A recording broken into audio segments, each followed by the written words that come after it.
జై శ్రీరామ్ అండి. ఈరోజు టాపిక్ ఏంటి అంటే హిజ్రాల గురించి. వాళ్ళ గురించి ఎవరు వీడియో చేశారో చేయలేదో నాకైతే తెలియదు, కానీ వాళ్ళు చేసే పనుల వల్ల చాలామందికి ఈ మధ్యకాలంలో బాధలు, ఇబ్బందులు, అపార్ట్మెంట్లో ఇల్లు కట్టుకున్న డబ్బులు ఇవ్వాలి, పెళ్ళిళ్ళు చేసుకున్న డబ్బులు ఇవ్వాలి, మనకి ఇచ్చింది తోచింది కాకుండా వాళ్ళు డిమాండ్ చేసిన 25,000, 50,000, 75,000, 1 lakh దాకా డిమాండ్ చేసి దౌర్జన్యంగా తీసుకుంటున్నారు. అలాగే వేముల వాళ్ళలో కూడా డబ్బులు ఇమ్మని చెప్పి గుడి దగ్గర పెద్ద ఎత్తున జనం ఉండంగా జనాల మీద దాడి చేసి వాళ్ళని కొట్టి గాయపరిచి డబ్బులు లాక్కుంటాం ఇవాళ న్యూస్లో వచ్చిన విషయం అనమాట. ప్లీజ్ అమ్మా, దేవుడు ఏదో లోపం చేసి పాపం మీకు చాలా తీరని లోటు చేశాడు. దానికి మేమందరం మీ తరపున సపోర్టుగా ఉంటాం. మీకు ఏదైనా ఇబ్బంది ఉంటే దయచేసి అడగండి, ఎవరి తోచిన సహాయం వాళ్ళు చేస్తారు.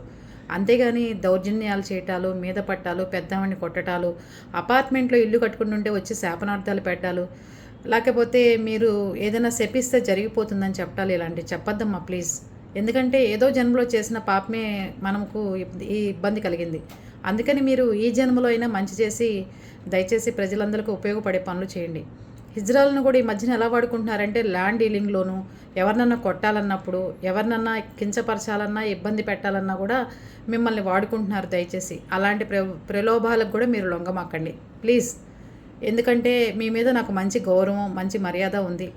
ఎందుకంటే పాపం మీరు ఇంత ఇబ్బంది కలుగుతుంది కాబట్టి మీరు ఆ ఇబ్బందిని ఎదుటి వాళ్ళకి కలిగించకుండా మీరు చూసుకోవాల్సిన బాధ్యత జనంలోకి వచ్చినప్పుడు మీదే. మీరు కనపడంగానే అందరూ మీకు డబ్బులు ఇవ్వాలనే కోరుకుంటారు. అంతేగాని గాయపరిస్తే మాత్రం ఎలా చెప్పండి? అందరూ తిరగబడతారు కదా, మీరంటే వ్యతిరేక భావం వస్తుంది. అర్థమైందా? అర్థం చేసుకోండి.